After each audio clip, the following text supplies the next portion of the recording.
we over nosy. We on that brink of greatness, so close I fucking taste it. Premature celebration, so let's get fucking wasted. Hey, hey, hey, hey. And here we is. Here we Hey, is. y'all. What's up?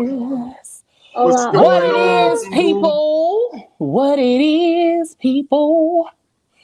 Listen, how is everybody? Amazing, Wonderful. amazing.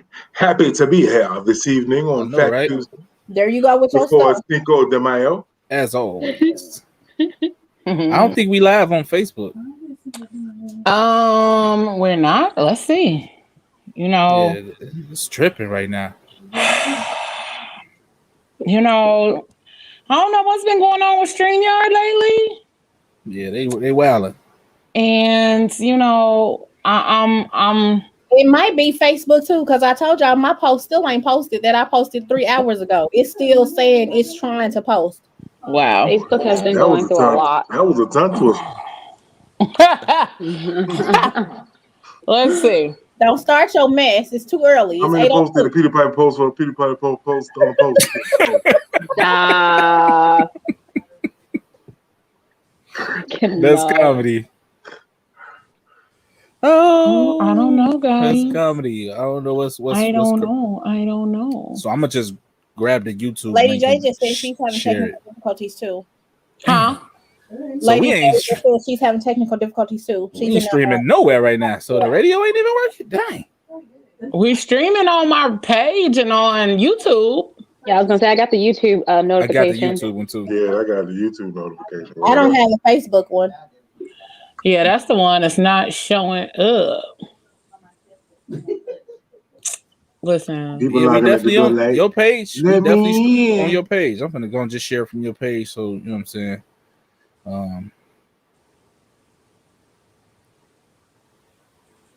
Oh, okay.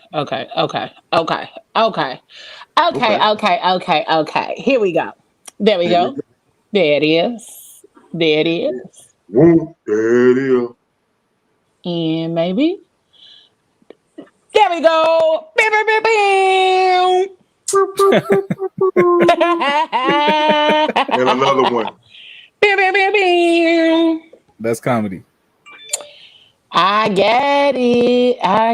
There you go. I see it. It took a minute, but some of these moving parts of StreamYard, I'm still learning. So, we're a little late, but hey, y'all. What's up, y'all? Here we go. We did this already, but y'all can see it, so we're gonna do it again for y'all. Hold on, y'all. We're gonna do this again. Hold on. We'll be right back. Sure. Hold on. We can't do that like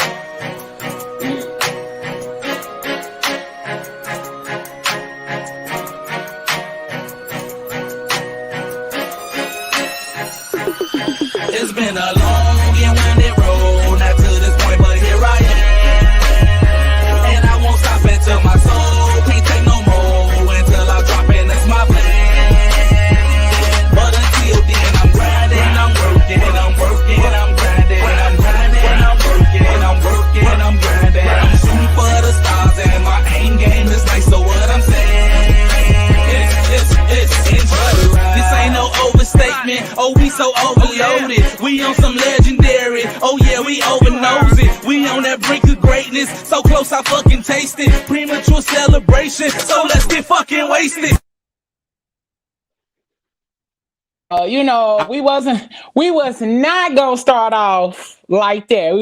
We had to go and bring it right on back in. Welcome to the show. Welcome. Had to do that thing the right way. Hello. We did, because we don't do no shit, no raggedy shit around these parts, okay? Sure though.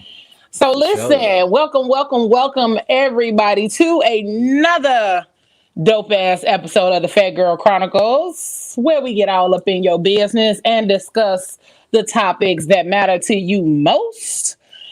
Thank you for joining us each and every Fat Tuesday. I'm your girl, Leo Rochelle. We got the squad in the building. What's up, good people? Hey, y'all. Hey, y'all. Hey. Speak up. Listen,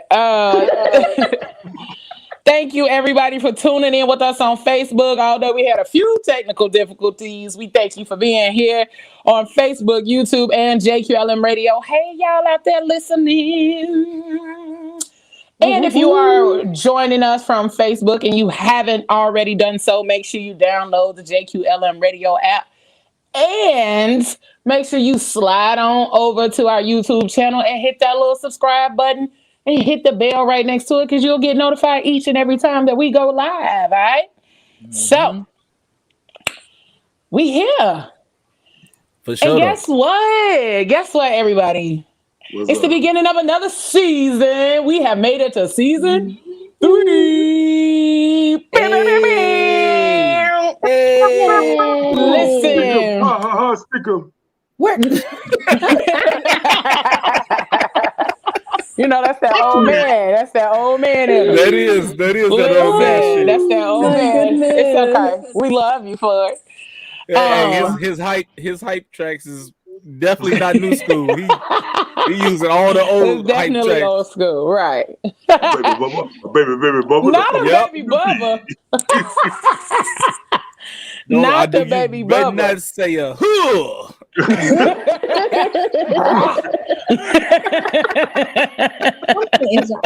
swear, y'all, we need to mandate drug testing. Listen, nope. Nope. But listen, so because this is the beginning of a new season for the Phat Girl Chronicles, we figured that we would make this shit pop all month long. So all month long, we got some dope podcasts that will be our guests on each and every show during the month of May. And tonight is no different.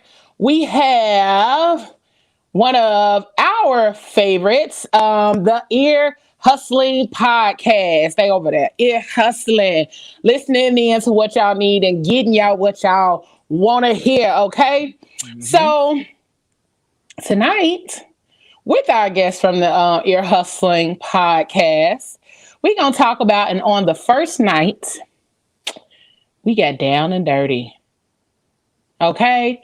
We're going to talk about what men think about women that get down on the first night. We're going to talk about what women think about how they feel when it comes down to getting down on the first night. And we're just going to see what they feel, how they think, and all that good stuff, you know, because I asked the question on Facebook and everybody be like, we grown. I ain't worried about none of that. We grown. But, you know, some people may think differently. Some people may have other opinions about what happens when you get down and dirty on the first night. And if somebody's thoughts of you may change because we got down and dirty on the first night. All right. So we're going to bring in our special guest, Mr. Eric Smith from the Ear Hustling Podcast. Hey, Eric. Hey, Eric. Easy. What up, poppin', bro? What's good? Oh, everything's good. I want to give y'all guys a shout out to season 3. Congratulations. So, thank you. Thank you. A lot of work, a lot of hard effort, you know, to stay in the game. Not 1 year, not 2 years, but we going over here in year 3. So, you know, they say the best thing happens in 3. So, you know what? Let's see how much trouble. Let's see how much trouble I can get into tonight. Yes, because you're going to get into some messing around with us over here. Just a little bit. I got a question. Is drinking allowed on your show? Of course. Okay, good, good. Hey man, we growing the sale over here, man.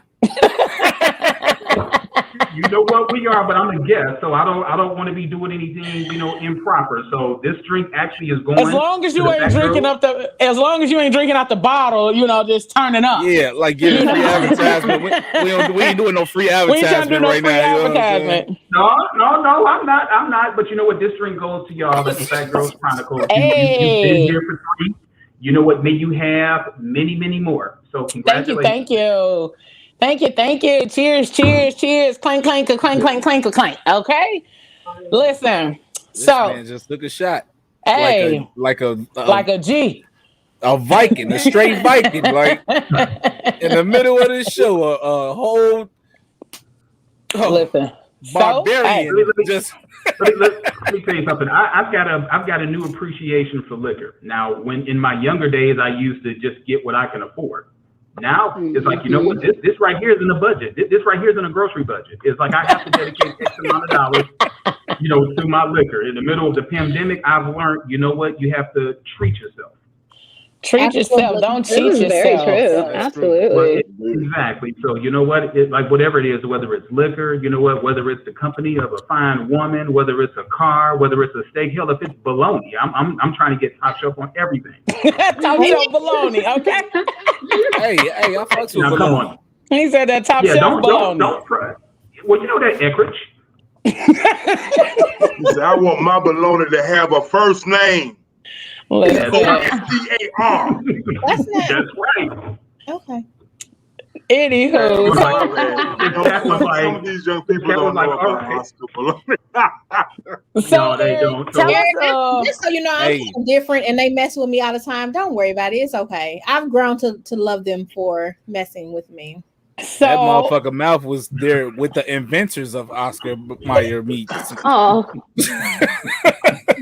That's his homie. They grew up together with his old ass. Y'all stupid.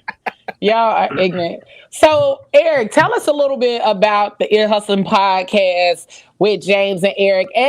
First of all, you guys don't know that there are 2 parts of the Ear Hustling podcast, and the other part couldn't be here tonight, but he definitely sends his love and all that good stuff to everybody that's on here. But Eric, go ahead and give us a little bit about the Ear Hustling podcast, how you guys got started and all that good stuff. We're about a year old. We're a little over a year old. It was actually born out of the pandemic. Me and James, we were just sitting around there. We had some stuff on our mind that was going on with social issues. There was no sports to watch. So me, him, and it was actually a third person. We actually had started up under another name. Things didn't work out with the trio. Some huge differences of opinion. So you know what? James called me up. He was like, look, it didn't work out with 3. You want to just try to roll with 2? I was like, yeah, we didn't bought all of this damn equipment. I'm not going to let it go to waste. What am I going to do with this shit now? Yeah, exactly. So we was like, okay, we'll sit back and we'll just tell the people how we feel about it. Our podcast really doesn't have a genre. We've done everything from talent shows. We've had financial advisors, which we have a regular segment that goes on every third Thursday of the month. We've had athletes, we've had actors, we've had some of everybody on there. So whatever it is that we feel like it needs to be talked about, it doesn't always have to be serious, but whatever feels like it needs to be talked about, you know what, we've got a voice. And sometimes people don't know how to articulate their points, but you know what, me and James do. We got big ass mouths. We aren't afraid to use it. And we absolutely love podcasting. And I think one of my favorite shows had happened a couple of weeks ago when we had like an all-woman panel on a podcast. I'm telling you, that right there was yes, it was amazing. It was to see Black women, women of color, holding it down and articulating themselves, but yet let everybody know that, they got a little bit of thug in them. And I have a feeling that the ladies that are on here ain't above taking some Vaseline and pinning their hair back and going. Cat, don't make that face, because you about that life. No, I'm not pulling my hair back. I'm not putting no Vaseline on. Now, what I will do is might yeah, but I ain't doing all that. I'm not a fighter. I might run you over. I might shoot you. I mean, I ain't doing it. I ain't talking about it. Ain't you the one that stabbed somebody? She is. I can see cats that want to worry about it. You said it on the show. So what? Anywho, Eric.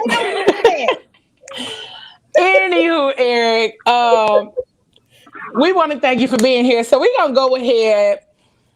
First and foremost, go ahead, Trosh. I just want to say that I like the fact that y'all show doesn't have a specific genre that it follows, because that leaves you open to do whatever, and you know what I'm saying, have whatever kind of guests. You know what I'm saying, like nothing against the shows that have a set demographic that they aim at, but when you don't, then you know what I'm saying, like you could just free flow it. Yeah.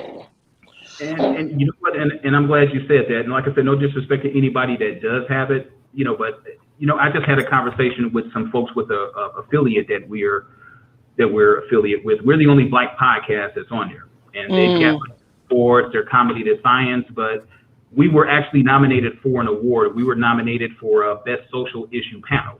So, I mean, we actually won an award from the Scene Snob. Regardless of what genre podcast you have, social injustice it needs to be addressed. You don't have to. You don't have to be Black in order to know what's right from wrong. And the things that have been going on over the last couple of years, it's absolutely, it's incredible. It's incredible that there's no shock value in somebody getting shot anymore. There's no shock value in rioting. There's no shock value with all of these horrific things that are going on. It's the new norm. So it's kind of messed up that with all of the civil rights, you know, legislation that's been going on and all of the different changes that's been going on, that there's no shock value to it. And I can't stand for it. I don't want to leave here. If I die tomorrow, I don't want to leave here not knowing that I didn't do everything for my kids to make sure that they have a better life. So that's my serious moment. I'm gonna get off of my soapbox. I had to address that though. I had to address it, and it needs to be said, and we need to unite, you know, as Black folks, because in this country we have, I believe it's like we're like the fourth most powerful entity in the United States in terms of like our economic dollars. We need to start putting our resources together. We need to start patronizing Black businesses, because if we don't unite with one another, we are going to be extinct. Very true. Okay. Y'all heard the man. Y'all heard the man. He said, "Now I'm done." Now that's crazy as hell. For real, like, for real this time. For real this time. Like, I'm done. like fight the power. Fucking. That's how. Like, you know what I'm saying? Like. Hey, that's, you know, that's what it's when gonna turn to. Like, when you get done fighting the power, you do want to make a little love, you know, because you didn't get all that. What did he say on? He said, protesting brings about real live sexual energy. It was on an episode of the Carmichael Show when they did some protesting on there. But it does like get you riled up. Y'all be ready. Y'all probably be out there ready to get it in. But that's what we're gonna talk about. So we're going to talk about getting it in. We're going to talk about how you got it in on that first night. You know, the question came about as far as like, how do men feel when it comes down to getting down and dirty on the first night, on the first date? Let me put it that way. Not necessarily like the first night that you met this person, but the first date. Like, y'all out and about, y'all going out, this is the first date, and you guys decide to get down and dirty. I'm going to ask the guys first. Guys, how do you all feel when it comes down to getting down and dirty on the first night?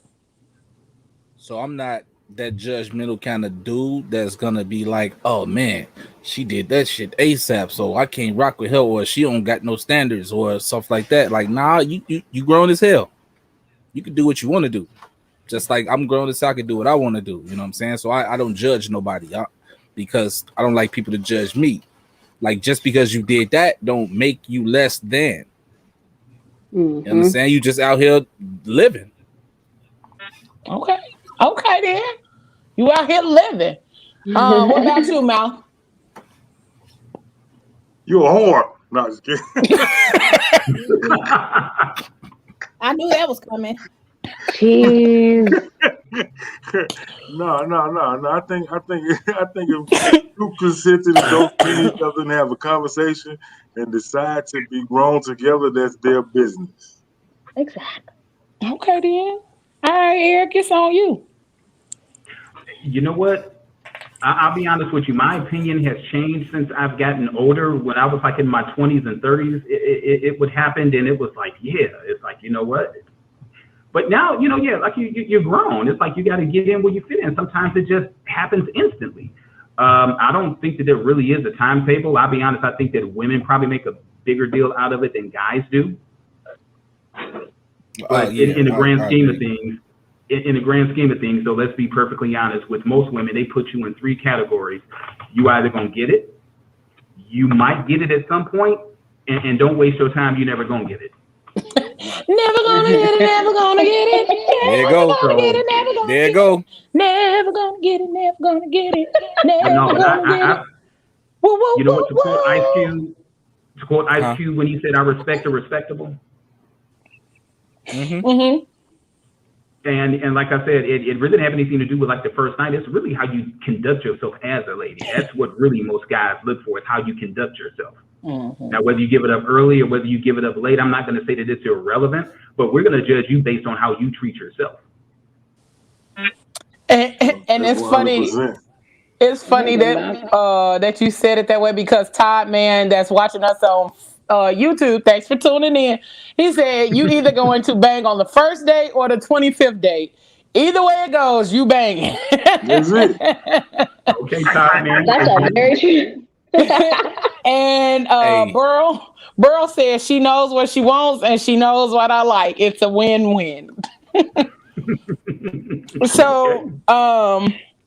So ladies, when it comes to the first night, how do you all feel about the first night? Getting it in on the first date. If the connection is there, the connection is there. I mean, like we've all said, we're adults. It's going to happen at some point. So, like, I don't even know what else is after that. Like, it's going to happen. Like, eating booty today, or you gonna eat booty tomorrow? What? Bree, Cat? I mean, everybody said it. We grown. Yeah, I mean, you know what Bree gonna say? Yeah, you know what, Bree. You could have just skipped on. If the universe is aligned and Jupiter, Mars, and the pink moon set, then let the juices flow. Honestly, I think every woman should wait till they're married to have sex, and then their vaginas are just for their husband. No. A whole lightning bolt about to come through your house. If you die tomorrow, you're gonna be upset you didn't get an orgasm. Like, get your orgasms while you live. They say give them your flowers while they're still living. Let me come while I'm here. I mean, just because you smacked on the first night, you're gonna necessarily have an orgasm. Then where's nigga? Who? I'm sorry. Who? Orgasms on the first time. I said just because you smack on the first night don't necessarily mean you're gonna have an orgasm. Are you speaking for yourself? No, he's just saying in general. Oh, I don't know about that. Okay.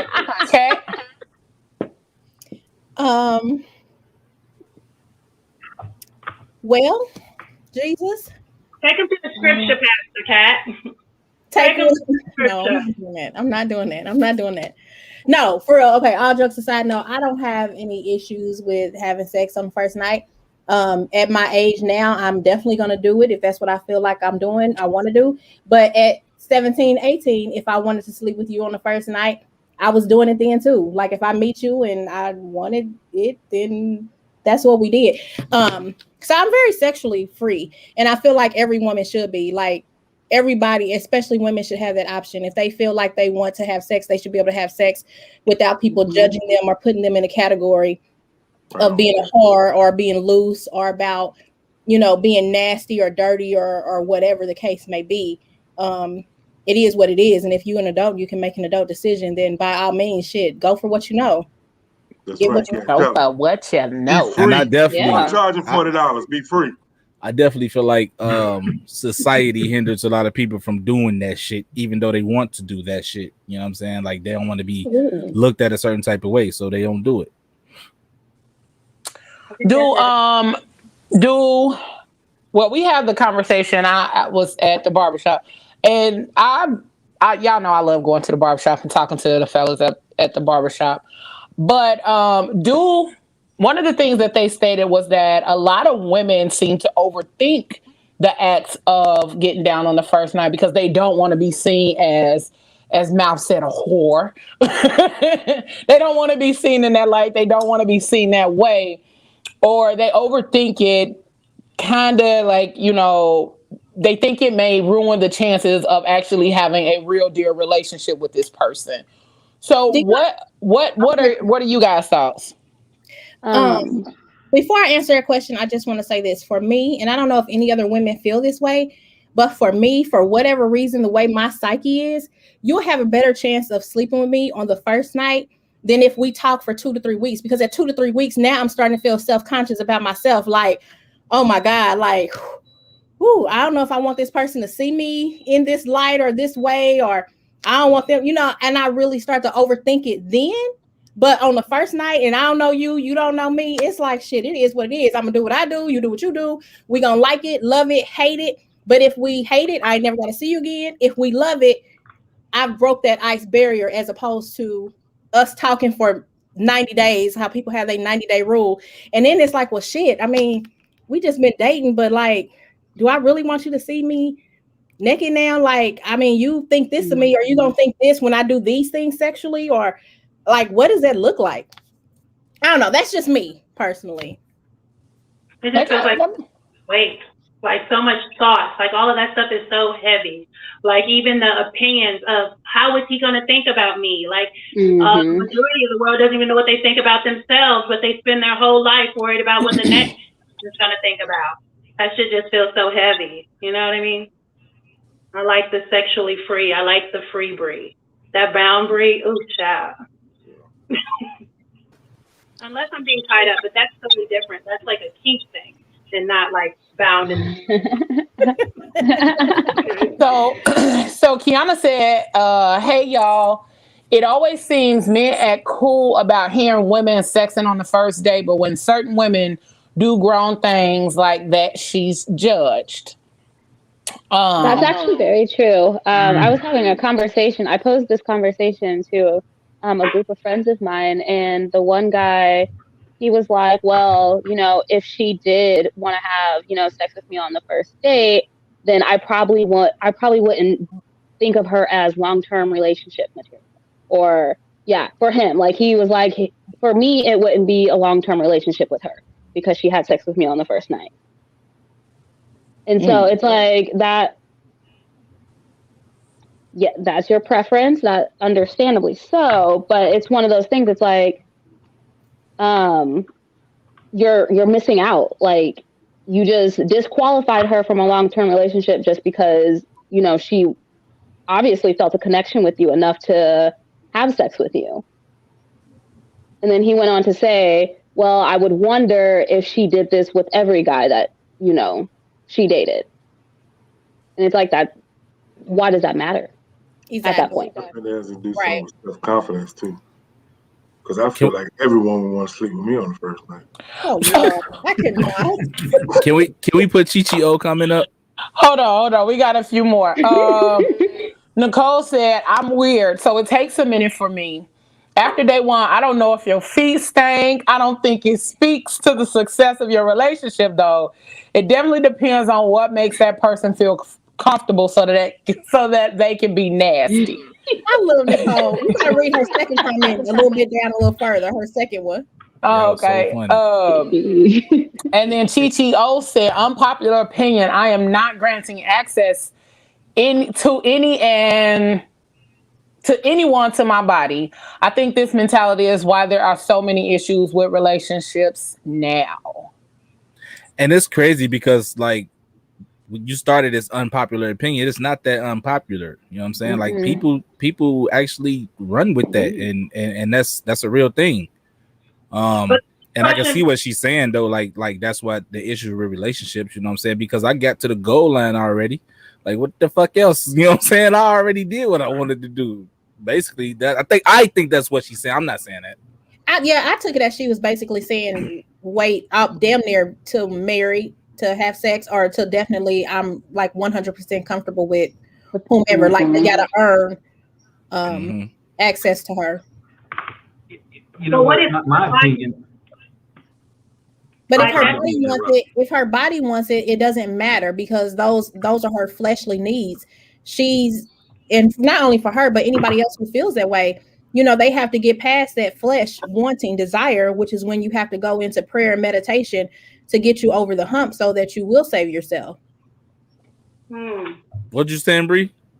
Because what got me was I'm not granting access to anyone to my body, but what if you wanted to? You know what I'm saying? Like, what if it wasn't what if you were attracted to this individual? Are you shutting off that part of your body, period, just because you met them for the first time? You have to. If that's your mentality, you have to. I think that's where discipline comes in. Desires of the flesh. You can't always give into that desire just because it feels good, or that's because you want to.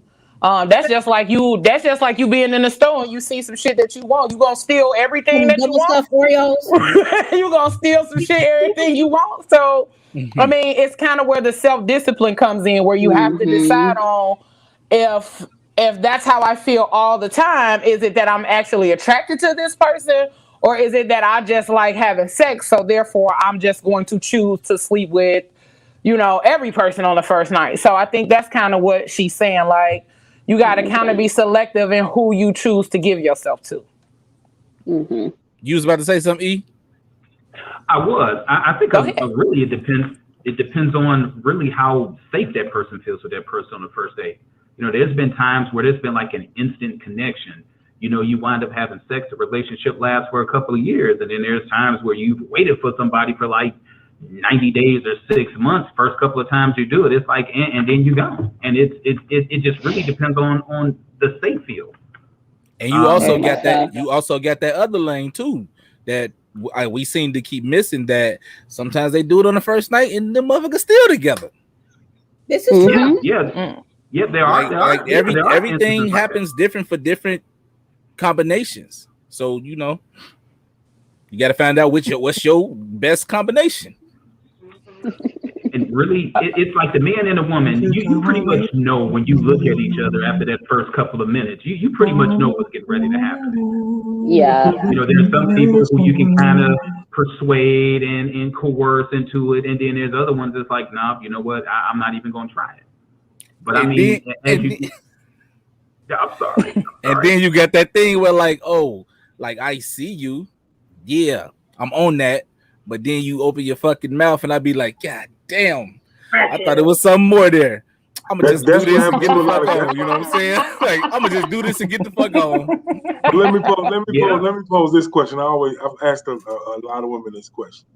When a woman meets a man, is it true within the first 5 minutes you have a feeling if he's gonna be able to get the poo-poo or not? It's up to him to lose it. I think women know if they meet somebody, if the chemistry is there, I think so. You determine in your head, you gonna give them some. So you would say 90% of the time it's up to the male to lose the opportunity.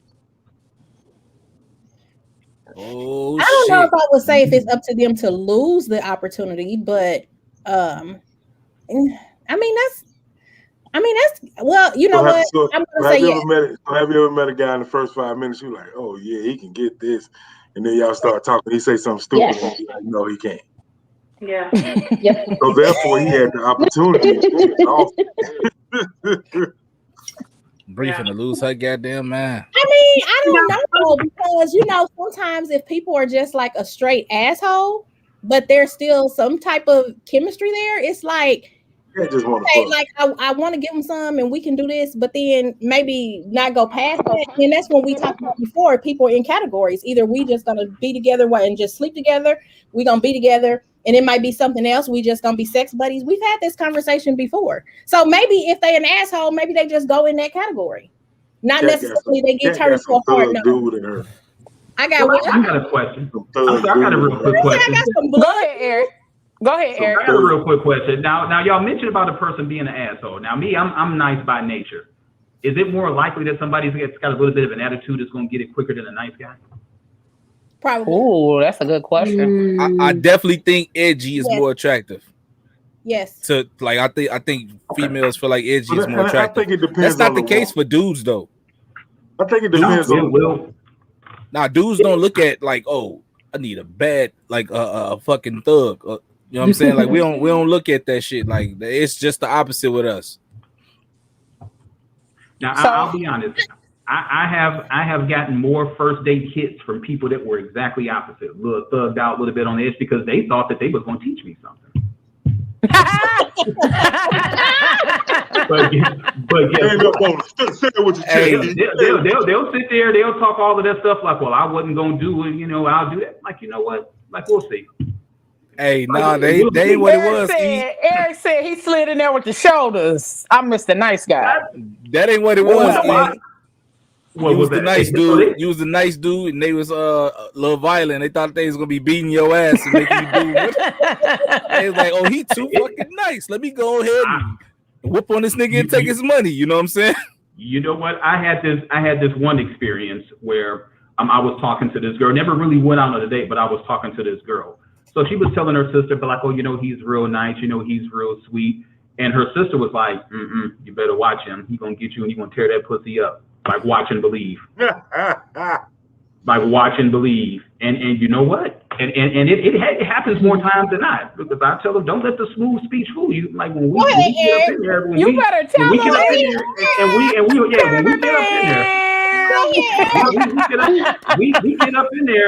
in there when we get those opportunities. It's like, you know what? You got to make that first shot. You got to show out. You got to show out.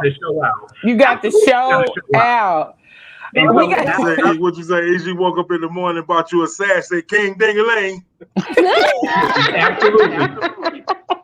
So we got a few comments. Nicole said on the flip side, we better do it on the first night because I'm bound to no longer be interested after 2 weeks. Okay. Todd Mann said, I personally prefer an experienced woman.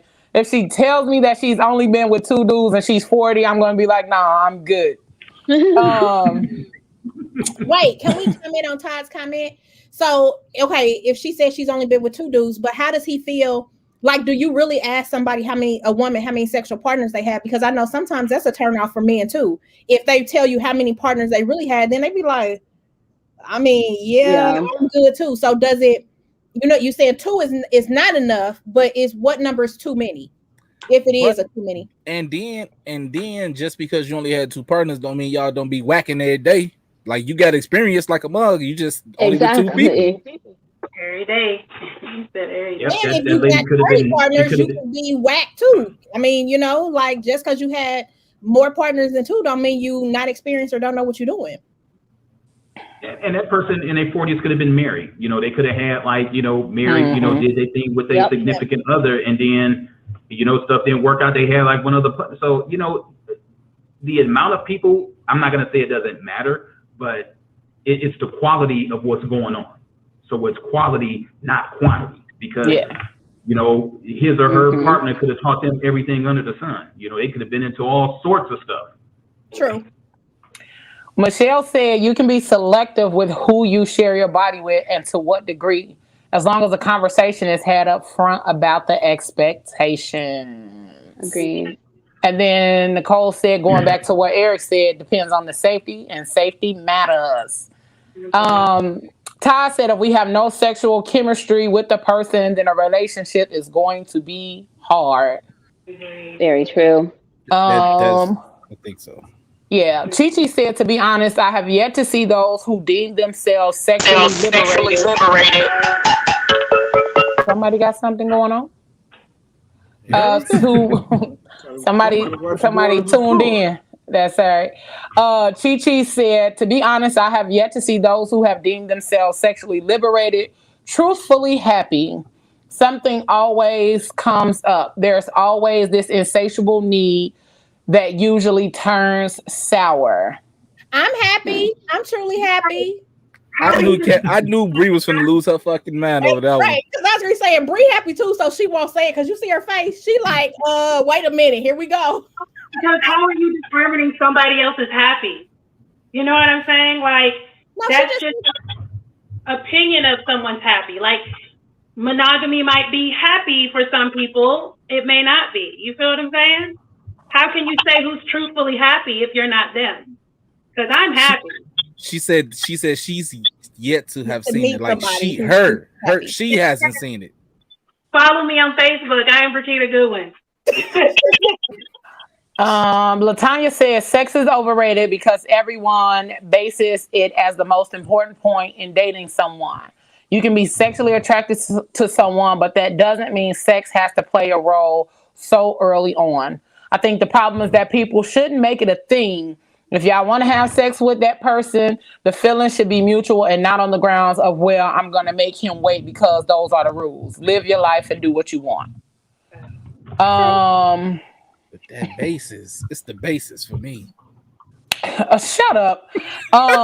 Nicole said, oxytocin be flowing too heavy and women naturally produce more.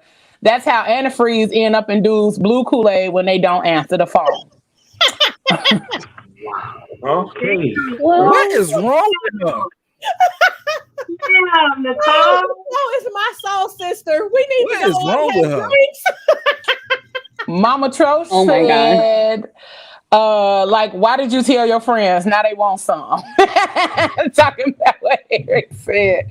Your friends really want some. If you tell them all that, they gonna be plotting in the background. You better watch some of them friends.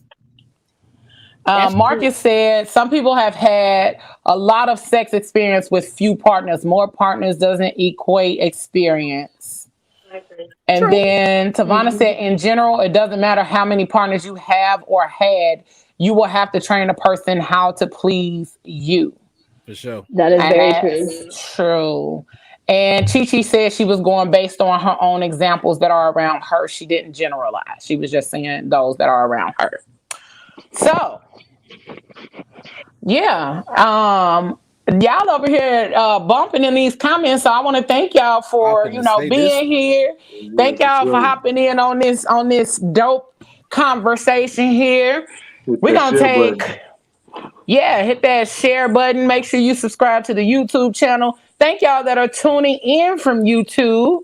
Call your friends right now and tell them to tune in because we got it popping right now. Yeah, and if you are watching from Facebook, make sure you hit that share button, share, and stick around. We finna take a hot little commercial break, real quick. Go fill up your cups. I promise you, we'll be black. We'll be black.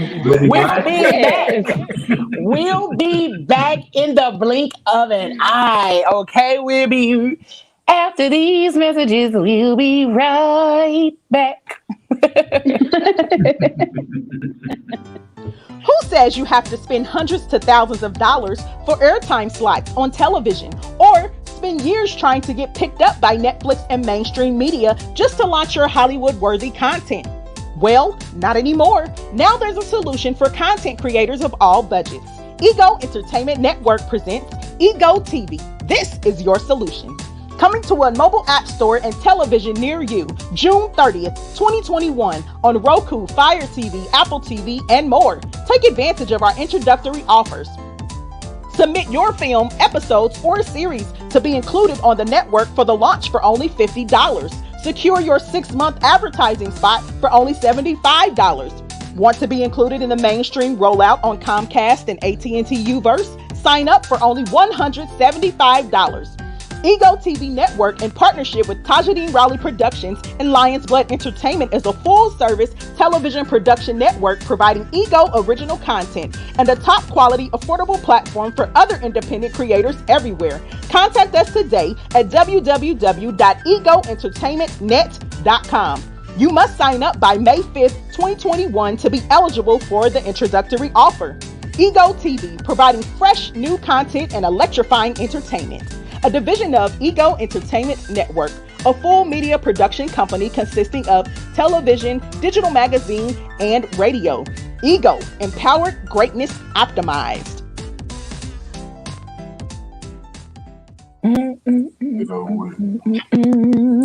I told y'all we was coming right back. Look at you. Got to stay ready. Told y'all we was coming right back. We was coming right back. So Hey, we hey, have mouth had oh.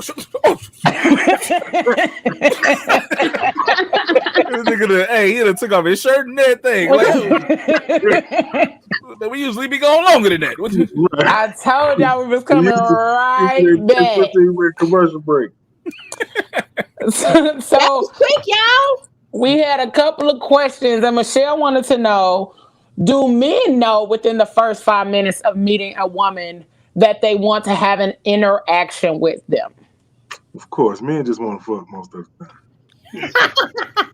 And so this the thing I always like try to address, you know what I'm saying? Because a lot of people be asking dumbass questions and shit like that. Like when it comes to he said like that. No, for real, because like it's this thing where motherfucker like, oh, what was it that attracted you to like you? I haven't even said a word to you yet. The only thing I can see is your physical at this point. I ain't said one word. That's why I said something, because you're physically attractive to me. Man, like how can I say, oh, I want to be with you, or man, I was in, man, we on the same wavelength. How you know? So you saying that's a dumb question? When people No, I'm not saying her question is dumb. I'm just saying like, no, not her question. I'm saying you're saying when you are physically attracted to somebody and you say something before a physical attraction, then they're like, well, what made you draw to come to me or whatever? I'm confused. Yes, that's so stupid. What you think it was? What do you think it was? I have said no words to you. It definitely went your intellect. What the fuck? But it could have been because what if you knew of them before you and then you saw them? So that's not what I'm talking about. That's not the incident I'm talking about. He said, no, that's not what I'm talking about. Okay. See, here's the thing about that question. When you interact with them, when I was on a dating scene, I would just kind of like watch the person that I'm interested in, just kind of see what's going on. I really will wait, till a couple of guys go up to him and then she shoot him down. So I just kind of see what she's about. Usually I'm within earshot to figure out what stupid thing they said to just make that woman tell them to go away. So, I mean, it doesn't even take 5 minutes for a cat to know. Most guys will see somebody and we'll kind of like scan them over and watch them for a few minutes before we approach them. So, unless you're drunk, most men don't just typically just walk up to a woman on sight. It's not. I don't even think 5 minutes is correct. I think it's closer to like 20 seconds. Oh wow! When dudes make like in dudes' head. Yes, we very visual. Like 20 seconds, be like, oh shit, you know what I'm saying? Like I think I'm gonna go ahead and try to shoot a shot. I'm on here telling too much of the man law. I can't be doing it. You think if a man see a woman, he say, "Oh shit," he be like, "I don't want to hit whatever." He said, "Cause ain't no man ever gonna say no." If a man do like this, he'll hit. Look again. One more time. And here's the thing: there are way more. It's the arrow. I'm saying there are way more available women out here than men. When you take out, the ones that are gay and lesbian and all this other stuff, if you just do it like a heterosexual man and heterosexual woman, there's like way more options. So a man's got a better chance, to be honest with you, of hitting because of the pure numbers. As long as you don't do anything stupid, then you usually stand a pretty good shot. Even if you leave all those in, though, bro, it's still a huge outnumbering. So you saying that most men got a really good percentage a shot at they express within these first either 20 seconds to 5 minutes that they want to hit it, sleep with somebody, however you want to word it, that the women are going to give in? Like they'll be successful in that quest? No, we will speak. Now what you're speaking on is a man. That's what Ed just said. He said yes. Yeah. I mean, because if you think about it, as long as you don't blow it within the first couple of minutes, I mean, some people you can just go straight up and be like, okay, hey, you know what? Life's short. Let's just fuck. Some people are okay with it. Other people want to be rude. It's some ugly men and some ugly women out here, man. Everybody needs love. But you know what? My thing is that I've seen the ugliest cats get the most attractive women. they get on the first night for whatever reason it is. I don't know. And that's so true. Like you see guys funny. shining shirts on matching their church shoes with pretty women. They be funny. What do you mean funny, Leo? Like comedically funny? Is that what you saying? Yeah. A lot of times, a lot of times dudes don't be like physically attractive, but they're funny. So women a lot of times give the not socially attractive guy a chance because he did something that sparked her interest in him. Mm-hmm. It wasn't necessarily the physical. It wasn't the physical. It was more of he said something funny. Cause sometimes when you are doing whatever you doing, dudes be like, smile, that ain't that bad. You chuckle. Or or something along that line. Sometimes that's how they end up with a woman that most people be like, how they end up together? So y'all be like, so if a man make y'all laugh, y'all be like, he might can't get none of this regular poo-poo, but he can get some of this giggle pussy.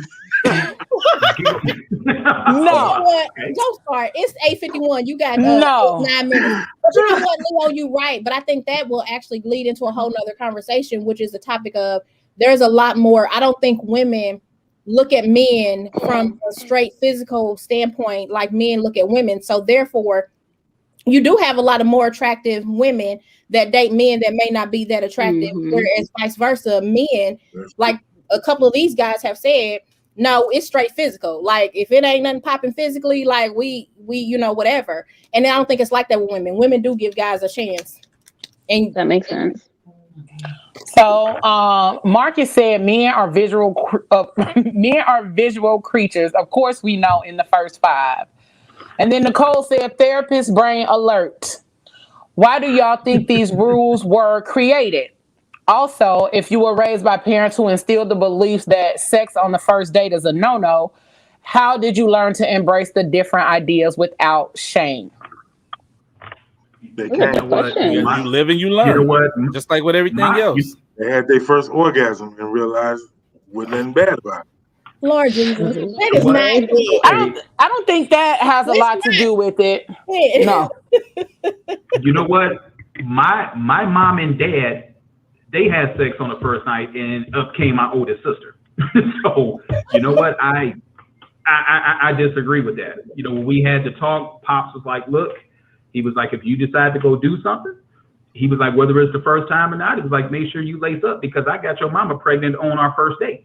And then 3 kids later, here we are. They still together.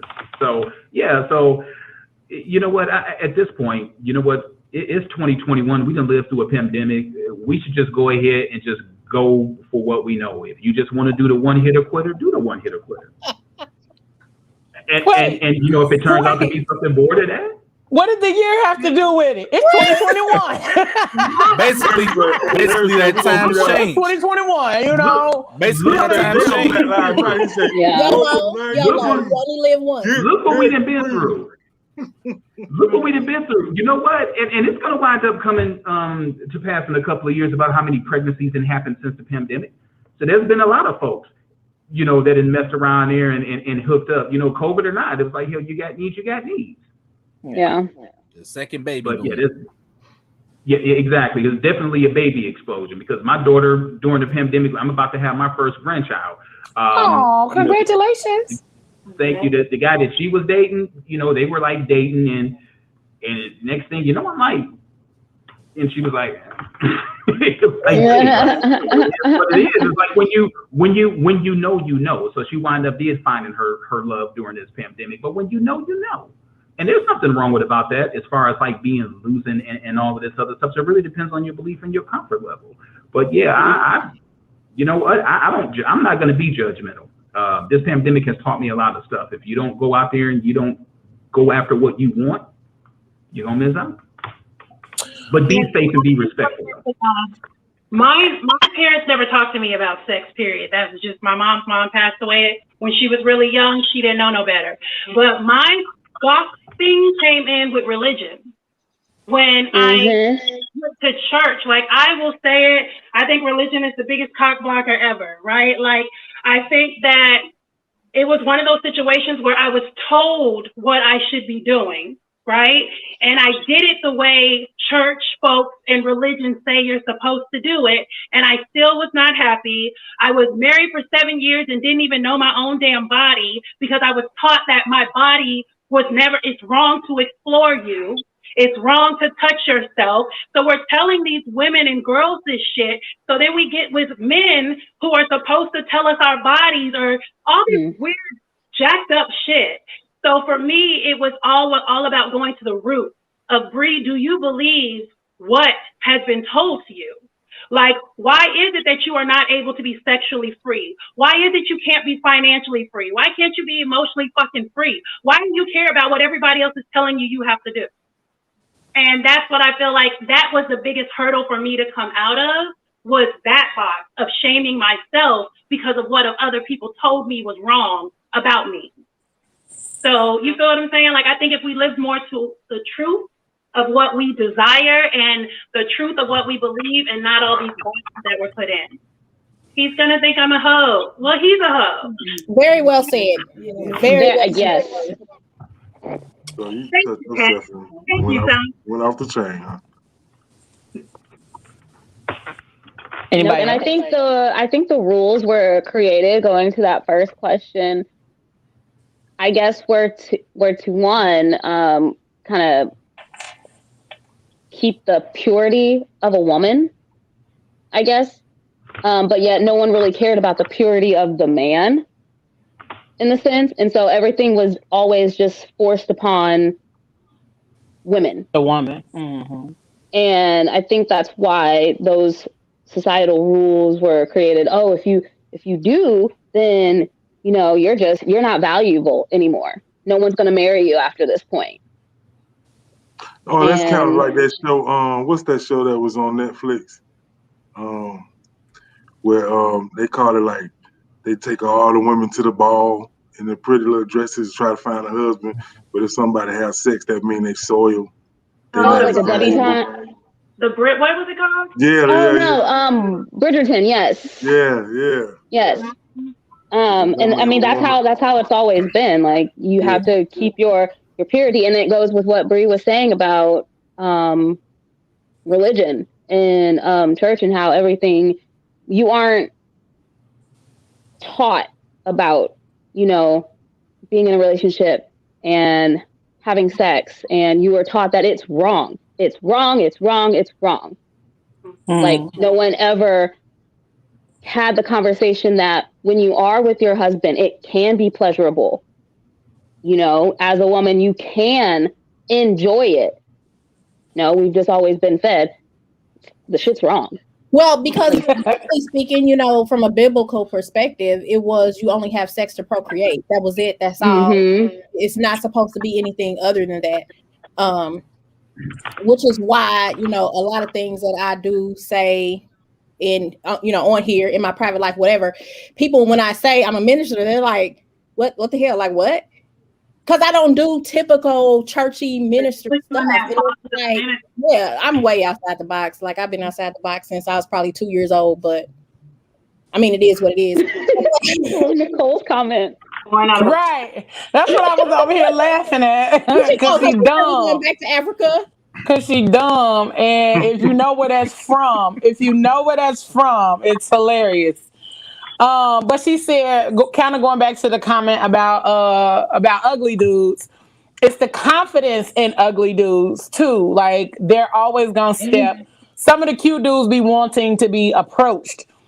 I would definitely say that as well. Like, ugly dudes be confident in a mug, so you gonna give them that opportunity because they didn't step because of the confidence. They don't care. They don't care nothing about rejection a lot of times. We get used to it. We get used to it. They be like, well, okay, whatever. You know what? And then we had. Go ahead, Eric. Okay, so as women, have any of the women ever approached a dude? It's like, you know what? I want to give it to him tonight. Bree had. Thank you, Bree. So we all don't have to speak at once. Yes. But my thing is so, like, what is so wrong with that though? Like with women approaching dudes. Like I hate the fact that it's people that believe that a woman should never approach a dude. Like why she can't like what she see? What's wrong with that? A man want to feel wanted too. Because I feel a man wants to be wanted as well. Exactly. Yeah, No, that's song for shit. you. It's Victoria Monet got a song called F-U-C-K. Love that song. Friend you can keep. Yeah. She say, friend you can keep. She say, just because we have sex tonight don't mean we jump in the broom. She said, I can be a friend you can keep. F-U-C-K. Okay, so wait a minute. Women, it's okay women for out here speaking their mind. It's okay for women to approach men and say, I want to sleep with you. I want to get with you. Let's kick it. Let's do whatever. But then it's not okay for a woman to ask a man to marry them. I don't agree with none of that totally shit. It's disrespectful. No I man agree want that to people can do what they want to do. Oh, okay. People can live how they want to live, do what they want to do. Right. I don't look down at when you see the post or whatever, or you see a woman like proposing to a dude or asking him like all that, bro. Like it's society that got people thinking that bullshit, man. So let me ask you this, Trosh. So do you think it's okay for a woman to shoot their shot? You know how men are always in women's DMs and always, doing whatever. What do y'all think about if a woman just slide in your DM and be like, I saw you, because I think somebody gonna be in Eric's DM anyway. Eric, I'm just gonna tell you, after that one comment you made, it's gonna be a lot of people in your DM talking about, hey Eric, how you doing? My name is Stacy. I saw you on the podcast. You know what you doing? I'm just saying. So if you get them DMs, Eric, are you like, oh shit, she's hot? Like, oh yeah, or does it turn you off? No, it wouldn't turn me off. Well, first of all, not single. So anybody who does slide into my DM, I'm just gonna have to respectfully, let them know what my status is. And I'm gonna tell you right now, while my husband ain't in the house, my daughter was like, "Ooh, let me see what Eric look like." Period.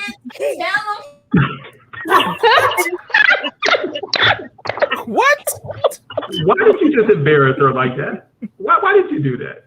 But she owned it though in the background. Like she's not even, and I just handed her my phone because I'm on my phone looking too, so she can see what you look like, Eric. Okay. Well, thank you, but y'all silly. This done turned into love connection. This man just said he's taking it.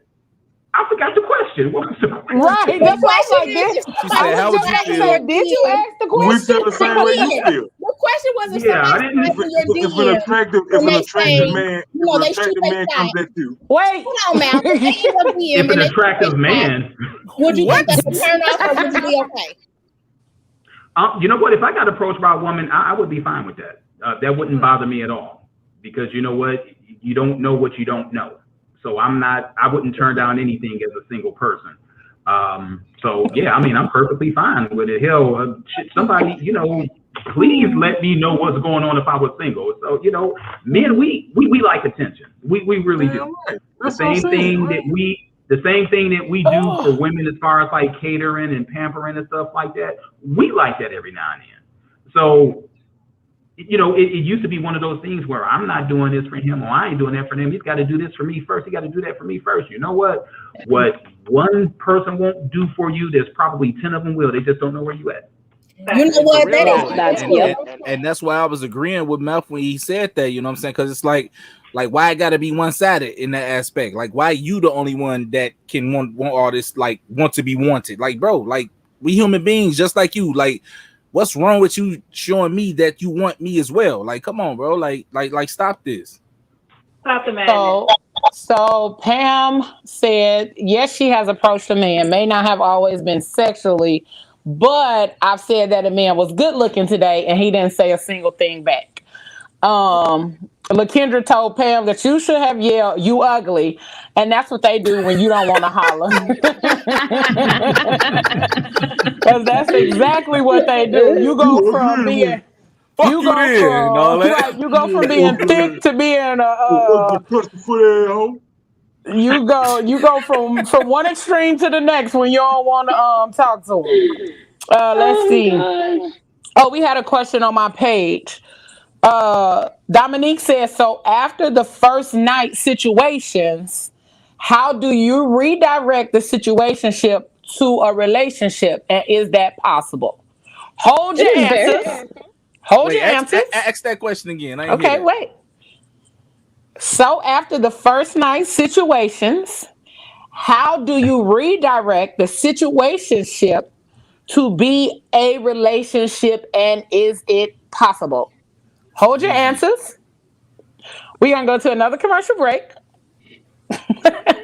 And we're going to bring in our second guest of the night, one of our favorites, Mr. Marcus Flinall.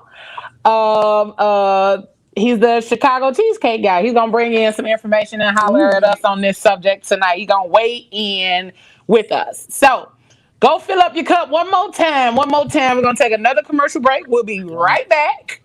We're going to be right back. Don't leave. We'll be right back. And then we're going to bring in our other guests. It's about to get better.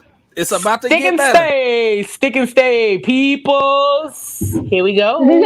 EGO Entertainment is bringing you a night of food, fun, live entertainment, networking, and an unbelievable showcase. The Black Carpet Pre-Show Experience will be hosted by Miss E-Class of 103.5 WRBO and the Mistress of Ceremony for the evening, The Polished Lady. The night will be full of surprises, special guests, EGO TV network premiere, raffles, and much more. Come out, meet the personalities, walk the carpet, network, and be a part of a night you won't forget. Make it a date night and come out Saturday, June 12th at the Flanner and Buchanan Event Center located at 2950 North High School Road in Indianapolis, Indiana from 3 p.m. to 5 p.m. for the Black Carpet Experience. Showcase starts at 5 p.m. Get your general and VIP tickets at egoentertainmentnet.com. This is one event you don't want to miss. Music is Swing Has Swung by Shane Ivers on SilvermanSound.com. Aye, and we gonna slide our next guest on up in here, Mr. Marcus, darling. Hey, Marcus. Hey, what's going on, everybody? What's good? What's good? Hey, Marcus. Hey, bro. Cheesecake, sir. Have you figured out? Can you ship them yet? I am still working on this shipping. Okay, can we introduce him before you start asking questions about the cheesecake?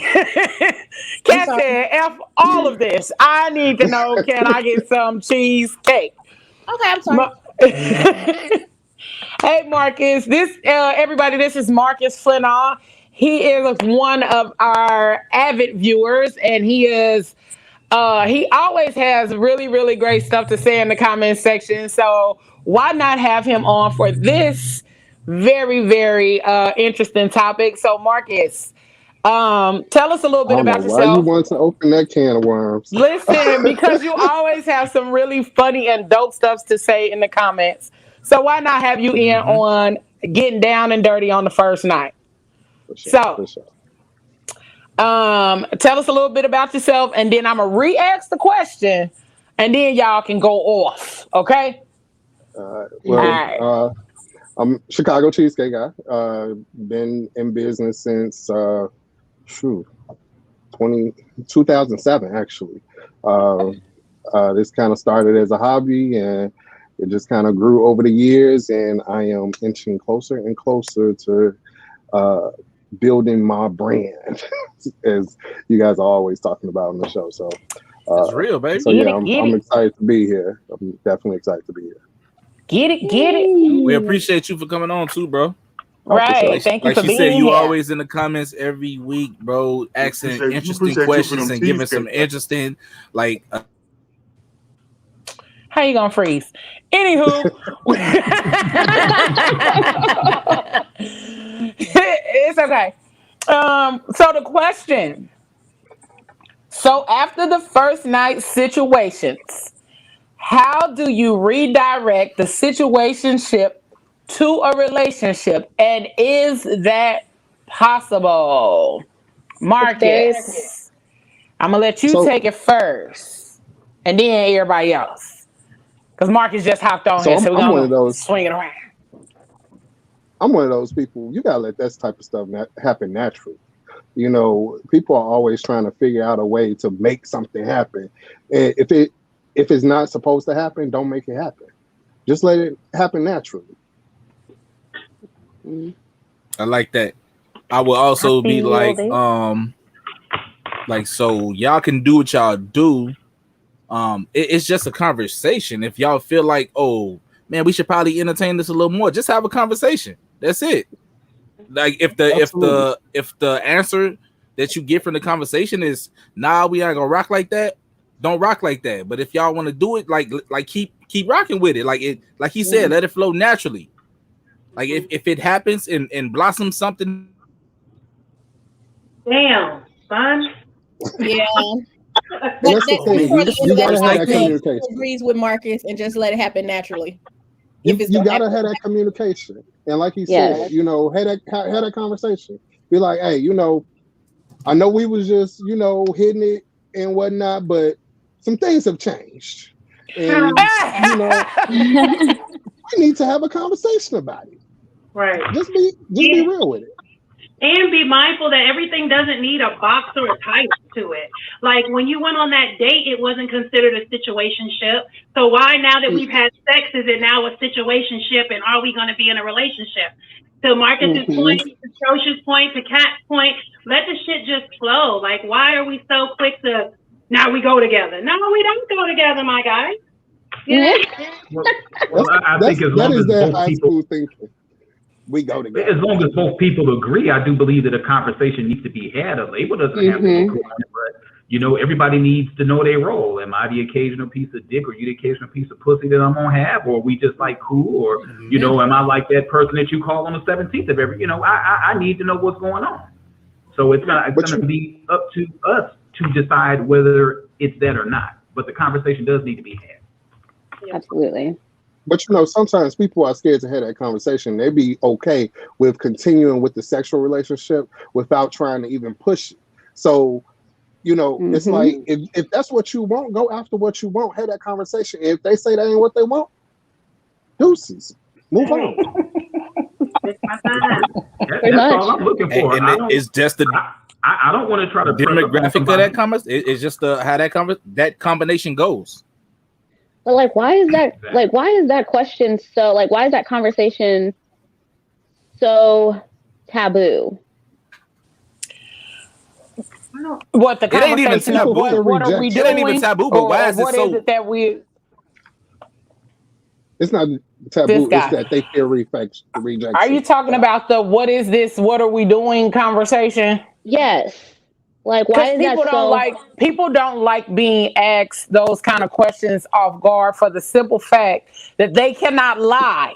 Like a lot of times people be like, oh shit, I wasn't ready for my mama calling me, I gotta go. You know what I'm saying? Because they don't want to actually give a solid answer to that question. It's like, well, I thought about it, but I really wanted to still just fuck around and mess around with you. I really didn't want this to be that, but it has the opportunity, but I don't really want that right now, maybe later. So I think that it's not that it's a taboo. I think it's just a hard question to answer when people don't necessarily know what they want starting out. That makes sense. And I think it's a one-sided question, though. You know what I'm saying? Like, dudes don't be asking that shit. We be the ones that be like, hey, let's just keep that shit popping. It'd be the female always want to put the pressure on it. No, actually, it's been the complete opposite for me. What?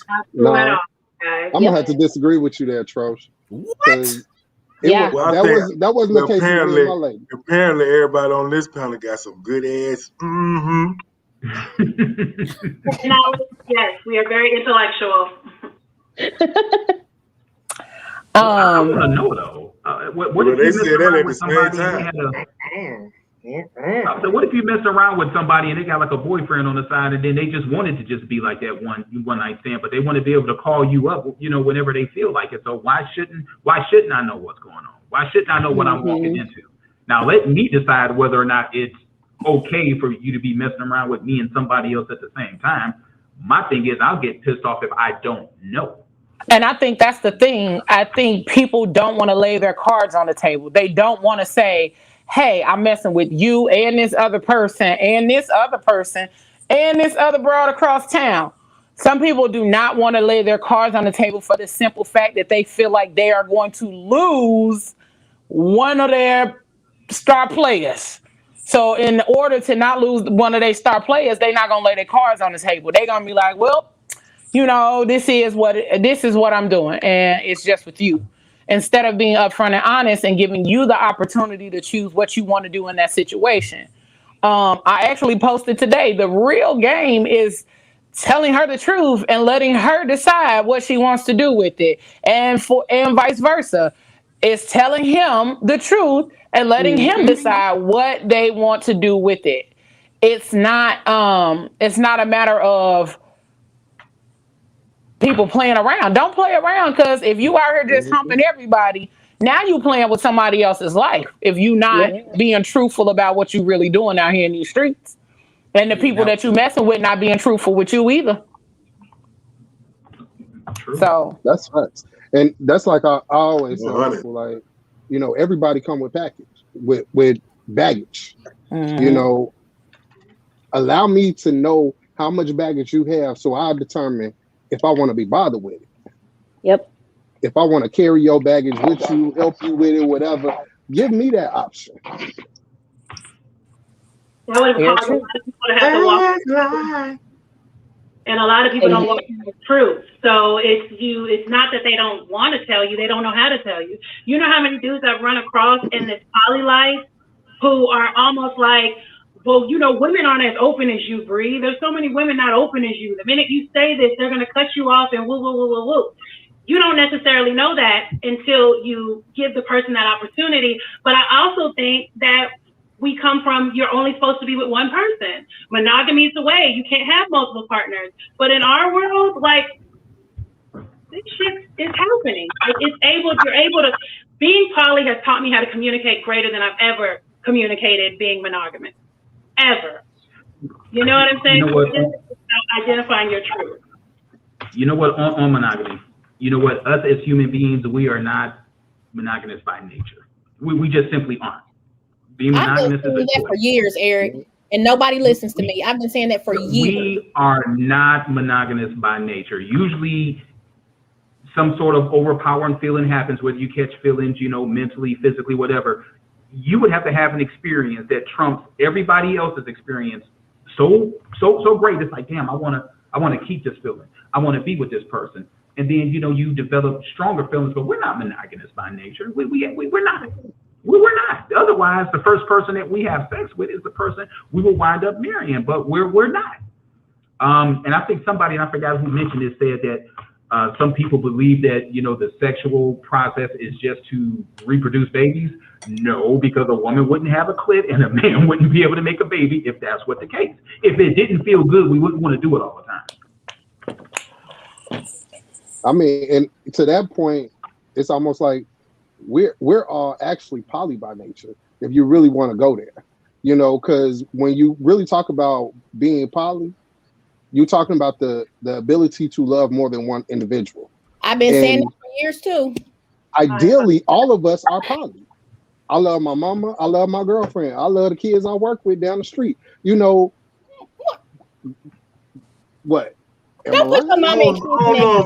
I'm just saying, because people always say that poly is sexual, and it's not always sexual. It's not sexual, but it is intimate. Not all the time. You can have a poly relationship with someone that you're not intimate with. You're right, you can, and that's what I'm saying. But I don't think you can use the definition or define poly as loving the same people in your poly life as your mother and your kids. That's totally different. But yes, you can in poly have platonic people that you love and you don't actually have sex with them. Yes. I think the way he was stating it was that we have the ability to love multiple people at one time. Not necessarily in the poly way. He was just saying, like, we have the ability to love multiple people at one time, like we love our mother, our children, this, that, and other. Okay, got it. Okay, yep. Yeah, I agree. Okay. Marcus both said was, we're not monogamous by nature. We're all poly. We have the ability to love more than one person. But it's so crazy that why are we only taught monogamy? You feel what I'm saying? Like, we know these things about people in general, but I was 30-something before poly even showed up in my life. So it's always just interesting how one narrative gets screamed, and that's the narrative we take, but judge all the other narratives. Because I've never ran into more judgmental women with me being poly ever. Like, women are so judgmental. Like, don't tell me what to do with my vagina, and I won't tell you what to do with yours. Don't tell me what to do with my heart, and I won't tell you what to do with yours. But it's such a, I don't know. So Pam said, what about those who honestly associate sex with the intimacy of relationships? And once they have sex, then there is more on their mind. Communication. Yeah. It takes two people to be in any type of relationship, whether it's just a physical relationship or whether you're going further. So communicating that beforehand, afterhand, there's some communication that needs to be had. Because if I'm catching feelings, for example, and the woman isn't, then there's going to be a problem. Because either my feelings are going to be hurt, or until she tells me, I'm going to keep calling, I'm going to keep trying to pursue, and instead of you just telling me, well, this is what it is. It's just me and you, doing it whenever I feel like it. And some people are okay with that role. But you need to know what's going on, because that's how people's feelings wind up getting hurt in the end, because you just don't. Very true. So kind of going back to what Marcus said about baggage. Pam said, are people supposed to tell that baggage on the first date or after you sleep together the very first time? When do you expose the baggage? I think when you start talking to somebody, depending on what that baggage is, and I wouldn't necessarily call in having or deciding to have multiple situationships or relationships or sex, whatever, with multiple people as baggage, because baggage is kind of like a negative connotation. But if I'm sleeping with multiple people and I meet you, me personally, I feel like behave before we do anything. Hey, just so you know, you're not the only person I'm seeing, because some people may be like, oh, you know what? Well, if you sleeping with somebody over here, then I don't want to sleep with somebody who's sleeping with somebody else. So I would give them that choice immediately up front. Now, if I'm not currently sleeping with anybody else and it's just you, then I don't need to tell you, how many partners I had or what I've been doing. Now, if it get to a point where we 2 weeks down the line and I meet somebody else and I'm still talking to you, then I'm gonna tell you at that point, you know what? Hey, I met some people over here and I'm going to sleep with them, or it came up or it happened or whatever the case may be, because they may want to jump ship, or they might be, like Bree said, well, it's cool. We can keep doing what we doing and you do what you do, whatever. But when I was saying baggage, I was typically talking about just your stuff. We all come with stuff when it comes to, being in a relationship with somebody. And when you're dealing with other people, you wanna give that person enough time to let them know, like, hey, you ain't the only one. I'm talking to other people. You do with how you would want to do with it. You know what I'm saying? That's your information. That's my information for you to know. And if you want to continue with this, then let's go. So it's really no time frame that you can really put on that. It really is on a case-by-case situation. But I feel like a lot of dudes respect, at least in my world, they respect me telling you, like, this is what my situation is, versus waiting months down the line and then coming out to say, hey, by the way, this is how I operate. Like, I always get that. Like, I really appreciate your honesty, because a lot of women lie. And I don't lie. So, you know what I'm saying? So I think it's depending, again, on what your baggage is or stuff is, it depends on how that shows up. Kendra said that you need to set expectations. Kendra, explain in what way are you setting these expectations for the people? Because a lot of times people will say that when you set expectations, you set yourself up for disappointment. So in what way are we setting the expectation? because society keeps telling people like you're not supposed to set expectations and things of that nature. So how are you setting expectations, and how are you letting the person know what these expectations are? And in those expectations, are you setting your boundaries and explaining what your boundaries are to that person? Okay. But we're apparently not talking about setting expectations on a one night stand. No, because we haven't been talking about one night stands. We're just talking about giving it up on the first night. So, I mean, there are some people, you know, when you're talking to them in the course of the conversation, they like the conversation. They're like, you know what, you can get it. You know, others are setting the expectations that I'm not opening up my legs. You know, I'm not undoing my zipper. You know, it's just not like that right now. So you can set expectations, you know, because like I said, we all know what we're going to do when we first talk or hear that person. You know, it's like, but that goes into it. That goes in with that effective communication. Because as soon as she tell me I can get it, the first question I'm asking, tonight, tomorrow, when? Like, I need to know, like, what are your expectations? I think it's kind of unspoken, though. Do people really just come out and say, oh, yeah, dinner was great. Yo, I'm going to give you something tonight. Do people say that? Or is it just kind of like an unspoken thing that men and women decide in their head, and then they just allow it to go there? Do people really verbalize that, though? Communication is our partner. You know what? Clarity is our friend. All right. I just need that clarity. It's situational. It really depends. I'm sorry to be to interrupt. Go ahead. Nah, you good, bro. Go ahead. No, it's situational. I mean, there's, you know, like we've got some real strong independent women over here. You know what? It's either going to be black and white. It's either we're going to do it or we not. That gray area is where people get tripped up at. As I've gotten older, it's like if I want to do something, I'm like, you know what? You kind of get a vibe, though. Most men aren't going to ask a stupid question because you kind of get a vibe inside of your head based on body language. So, you know, they expect, you know, dinner was great. You know, what you doing later on? Do you think we could spend a little bit of time alone together? You know, if the answer is like, yeah, we grown. You know, hey, if I come at you, like, you think we could spend a little bit of time? I'm like, hell no. I'm like, okay. So, you know, it's either going to be yes or it's going to be no. You know, sometimes, you know, your radar might be off, but, you know, I agree with Marcus. We got to have that communication. Because it's a lot of folks a lot of folks catch cases because of miscommunication. Yeah. Exactly.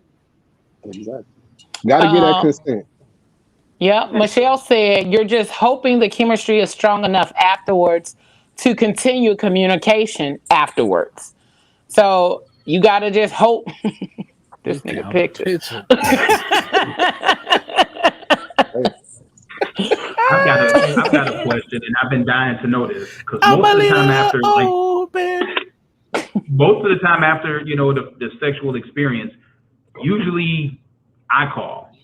Is it something about women? Do women wait on that call from that man after that first time, or you know, how does that work? Because sometimes you feel a little awkward, you know, if it didn't instantly, you know, come out that way and it was kind of like a slow build, or you know, if she just jumped on me, or you know, what's the expectation on that first call after that first time? I don't think it's an expectation, but in my experience, I've always gotten, like, even if it was bad, I've always gotten a text like, "Oh, that was really good," and I'm just like, okay. So I guess found out you flexing. Tell you just flex one time, real quick. Slid that low key flexing out. I don't know if it's like, I don't know if it's an expectation, or I mean, I guess some women do wait on that call because I've seen a lot of movies, or you hear like a lot of talk where they're like, "Oh, well, he didn't call me after, like, what do I do?" and all those other different types of questions and things. So I guess some people do wait on it. But for me personally, if you don't text me, you don't text me. It's neither here nor there to me. Oh, okay then. You're a whole little dude. You're a whole little dude out here. Yo, you loud. But I mean, like, if I really enjoyed it, and I want to see you again, then I'll be like, yo, that was awesome. But, you know. But I mean, if you don't text me, it's neither here nor there. What'd you say? Pam said that she is a. Oh, go ahead, Marcus. No, go ahead, babe. I was just trying to chime in. It's like we both adults. You know, if I don't hit you up first, then hit me up first. Like if you was interested, then just hit me up. If I was on your mind, tell me. Like, and I'll tell you. It's just that. Pam said that I'm a natural flirt, and I know it. In the South, we call it charming, but you can feel the vibe between each other. It's a give and take. And then she said, not really, but she's gonna text you to see if you still up in heaven, B. Yeah. Wow. Okay. You got that fire. Y'all silly as hell. So when it comes to the communication afterwards, like Eric asked, like, do you text first or whatever? But how do you initiate the communication if there hasn't been communication for days? Like, do you feel some type of way if it hasn't been some type of communication after for so many days? But the stipulation is that you really feeling this person and you haven't heard from them or y'all haven't talked in days. So how do you feel in regards to that? What type of communication kicks off, or do you feel some type of way afterwards? That's the hey big head text. Yeah. I think initially you will feel some type of way, and then you kind of, I would say at that point, at least send a, hey, you okay? Like, are you good? And then if they don't respond to that, then you got to check your feelings, because you put feelings somewhere in the mix that there shouldn't have been feelings. So it's like, you got to eat that up. Like, okay, I got to take that in. And you pick yourself up. You feel what I'm saying? It's one of those situations. Why you didn't call back? Right. Because you didn't eat that up. And hey, just real talk. We might just be giving you some space to go ahead and hook up with all the other guys that you're messing with. So, you know, we're giving you some time. Save the time. Waiting for the rotation. All right. That's what I was gonna ask. On Monday. We hooked up on Monday, so I'm gonna wait until next Monday to hit her back up, because Monday night gonna be my night. So you don't already put this in the schedule. Right. Yeah. But you at least got a text to confirm Monday, though. I was thinking that too. Like, you got to confirm the schedule. You just can't assume you're on the schedule. On Monday, like, what is it? You know what I mean? Yeah. Communication. Yes, exactly. Michelle said the biggest enemy is the chatter you have in your head. Ooh. A woman would think that they are disinterested when in fact they may be busy, sick, or wherever. Don't shut down the communication. Don't shut it down. Don't shut it down. Sometimes we talk ourselves out of stuff. Yes. Absolutely. KP. So I understand, you know, the whole don't shut down the communication and keep everything open, because it could be some of those things. But what if you guys are, not just the guys, but the girls too, what if you really are not interested in anything else? Do you have that conversation and say, you know what, it was good, we had a good time, but I'm just gonna move on to the left? Or do you just kind of ghost the person? No, just be like, I'll be honest, I was a ghoster. Like I used to be a hardcore ghoster. I was, yeah. You wouldn't know who I was after that point. Like, Tony, we learned a lot about you. Yeah, hey, you gotta have. I'm legit working on the ghost them. I'm legit working on the communicate. Like, if I'm not interested in someone, I'm learning on working on actually communicating that, because I would just slowly start to. You'll text me and then I'll ignore you for a couple hours, and those couple hours will start turning into days where I just stop responding to your messages. What if your paths cross often though? You know, because we're talking about first dates, right? So what if it's a coworker or somebody that you see at the gym, or somebody who your paths keep crossing, and you go on a first date and one thing leads to another, and then you're like, oh my God, that was whatever. I'm never doing it again. Like, what do you do in that situation? If it's a person that I see at the gym, thankfully I go to like 3 different gyms, so I'll just not go to that gym anymore. I was ghosting you no more by any means necessary. I'm avoid you. But you know, I don't know because I never had that situation. Like a lot of the people that I talk to, they don't run in my circle, or they don't run in the community that I run in, because I've always talked to or met people outside of my little community. So I don't ever see them. They don't go out to the events that I'm at. You know, they don't come to my shows and stuff like that. So I would never ever see these people again. So I honestly don't know in that situation. And I think it's about karma for me. Like karma, I treat people how I want to be treated. Like, you know what I mean? I don't want to be ghosted. I'm not going to ghost you. Like, let's talk about this, my guy. You know what I mean? Like, this is great. I really appreciate it. You know, I appreciate it. I just think we're going to be friends. Like, let's just be cool. Like, that's what I can offer you. And at that point, I'm going to give you, this is what I can offer. Either you take what I offer or you get to move on. You know? From a male, my perspective, I'm not ghosting nobody. I'm going to let you know. Like, if it's not working out, I'm just going to let you know. I'm not trying to get up the next morning and go and see my car on bricks, you know, because you got mad because I ghosted you. You know, so let's just keep that line of communication open. We started with great communication. I'm going to end it with great communication. Cassie said, right, because just say you're not interested instead of just leaving somebody hanging. That's effed up. And Pam said, never date a coworker. Sorry, but no, don't sit where you eat. That's my motto. That's facts. That's my motto. I will agree. Don't where you eat. Huge mistake. Because she was telling everybody in the office, Eric. No, you know what it was? That situation was a little different. I used to work in the auto part industry, and I knew that I was getting a transfer to a new store that was going to open up. So actually, it was this very attractive older lady that I wind up, you know, just talking stuff. Cool. I was like maybe 23 or 24, and she was like close to 40. We wind up just going out to the bar, you know, just talking junk, and then the next thing you know, we wind up sleeping together on the first date. Talking junk. But you say you worked at the auto parts place. Yeah, I was a parts manager at the auto parts place. It doesn't exist anymore, but it was up over here in the Detroit area. It was up Giving them lube jobs. You walk up there, Eric. It's okay. Don't pay him no attention. Finish telling us. Don't feed into it. Don't feed into it. Don't feed into it. Just finish telling us your story.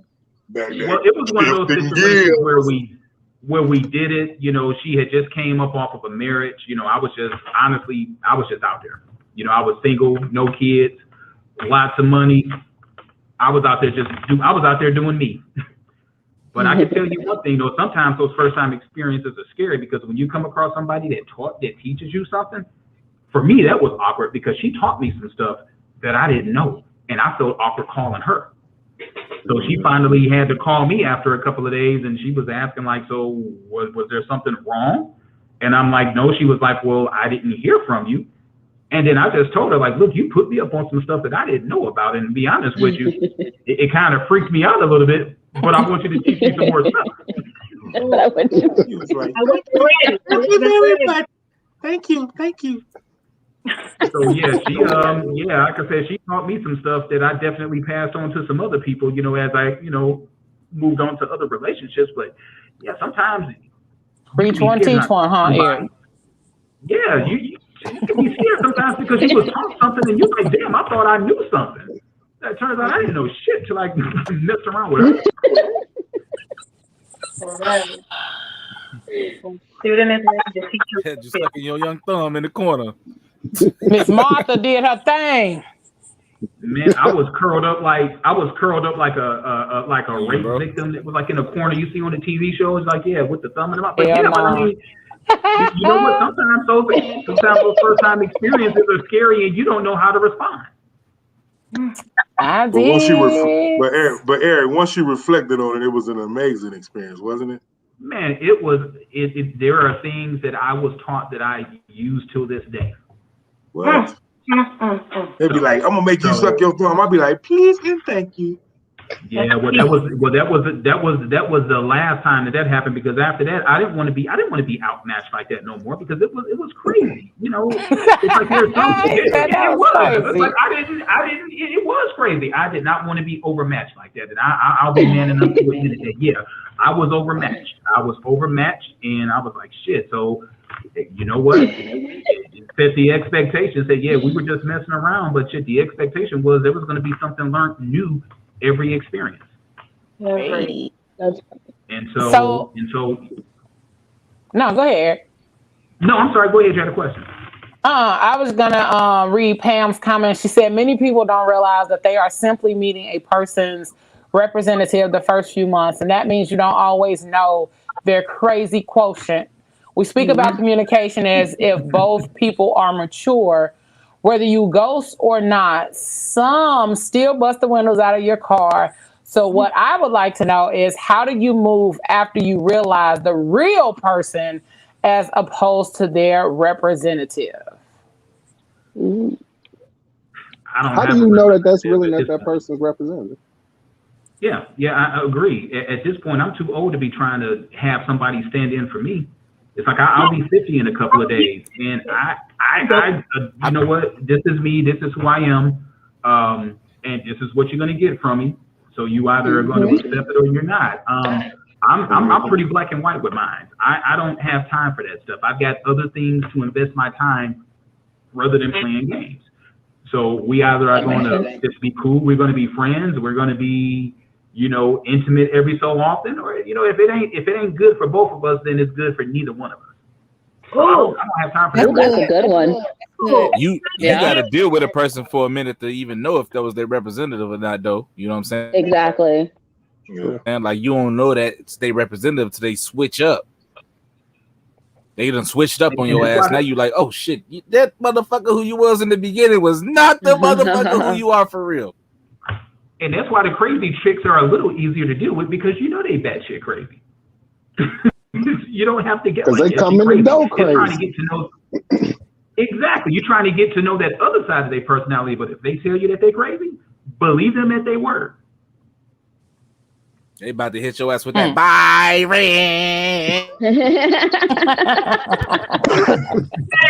Hey, bro. But she said so. But the question is, how do you move on after you realize that they are not who they said they were? You move on the same way you anything else. Yeah, it's like, you know what, this ain't working out. You want this, I want that. You know what, we can't seem to meet in the middle, so it's just best we just part ways and move on. Mm-hmm. You do it with jobs, you do it with friendships, you do it with all kinds of things. This doesn't align up. Straight up with them. Right. Yeah, because sometimes two great people don't necessarily make a great couple. Yeah. So we're gonna take another quick break. But this break, we're gonna hit y'all with the new music moments real quick. Before we roll up out of here, we are down to like the last 17 minutes or so of the show. So we're going to give y'all this new music moment. And then we're going to hop right back into the conversation. And everybody going to give a few little tidbits of what they feel they gained from this conversation tonight. Okay? We'll be right back. Yo, what's up? It's time for your new music moments with your man, The Mouth, right here on the Phat Girl Chronicles. We started off tonight with a new artist by the name of Jay Stevens, along with the group Van Jess, and they call this one Already On It. And you heard it first, right here, in your new music moment on the Phat Girl Chronicles. When you're going through what you said you do, temperature rising up through the roof, sitting at home trying to play it cool, giving you a green light, make a move. If you got something you wanna say it when you get here, you know the way. Told you once and it hasn't changed. I know you know how I feel. Already on it. Soon as I fall in, come in a moment. How do you want it? How do you need it? Long as you want it. Already on it. Yeah.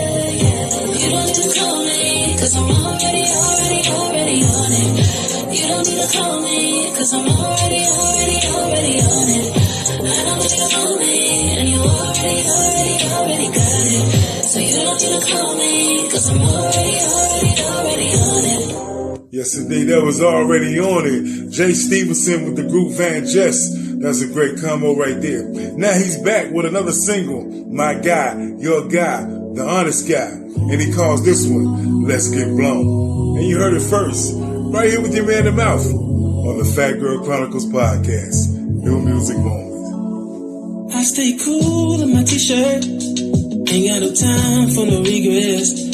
For so long I've been patient for my world domination. There's a rip in my jeans, split it right between the seams. But I got reefer in my pocket to get me higher than the rocket. When I take a smoke, takes me further than I ever been before. When I take a smoke, there's a fire that stays lit inside my soul. Let's get blown to our favorite song. Tonight I'll take it slow. When we get it on. Yes, indeed, The Honest Guy, Let's Get Blown. But let's move to a rendition of a song that came out years ago. Man. This was called Bring It Home to Me. I don't know, you might remember, you might not know. But on this rendition, it's BJ the Chicago Kid, BJ Morton, along with Kenyon Dixon and Charlie Benton. Listen to this soulful rendition. Let me know if you like it. Right here on the Phat Girl Chronicles with your man in the mouth.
Soulful Souls, BJ the Chicago Kid, PJ Morton, Kenyon Dixon, along with Charlie Denton in the remake of Bring It Home to Me. Now let's get into another song that's going to be the number one. She's back, y'all. It's her. And guess who she got on this one right here? She went and got Chris Breezy. That's right, her and Chris Brown together on one single together. And this song is called Come Through. It's feature number one. And you heard it first right here with your man in the mouth on the Phat Girl Chronicles. You're always going on and on. Got it all. Ask me why I never leave. I don't go out much, but you should come through tonight. I'm chilling on the west side, boo. Call my homegirl, tell your best friend you can slide too. On the low, remote location. I don't want them see me getting faded. You should come through tonight. I only kick you with a tight crew. They won't tell, cause they tryna live their best life too. On the low, on my own, I'll be waiting. Hit me on my phone, I'll be waiting. Yeah. Looking at you cry, going crazy. If I could, I would take the pain away. I don't see that smile I made. You already make plans that ain't with me. Trying hard, I've been trying hard to breathe. Inhale, exhale, you expel what you've been doing to me. Fighting it off, you've been fighting me off for weeks. Don't leave, cause I need you. But you should come through tonight. I'm chilling on the west side, boy. Call my homegirl, tell your best friend you can slide too. Yes, yes indeed, that's one of your future number ones. That's her and Chris Brown on the single called Come Through. Don't forget to go check out BJ the Chicago Kid, PJ Morton, along with my favorite Mr. Kenyon Dixon and Charlie Benton on a song called Bring It Home, along with the Honest Guy and his new single Let's Get Blown, along with Jay Stevenson, along with the lovely sister group Van Jess and their single called All Right, Already On It. Yo, this has been your New Music Moments, man, right here on the Phat Girl Chronicles. Don't forget, if you need anything from me, man, you want to follow me, man, hang out with me anytime, follow me on all social media outlets at @the_mouth_moments.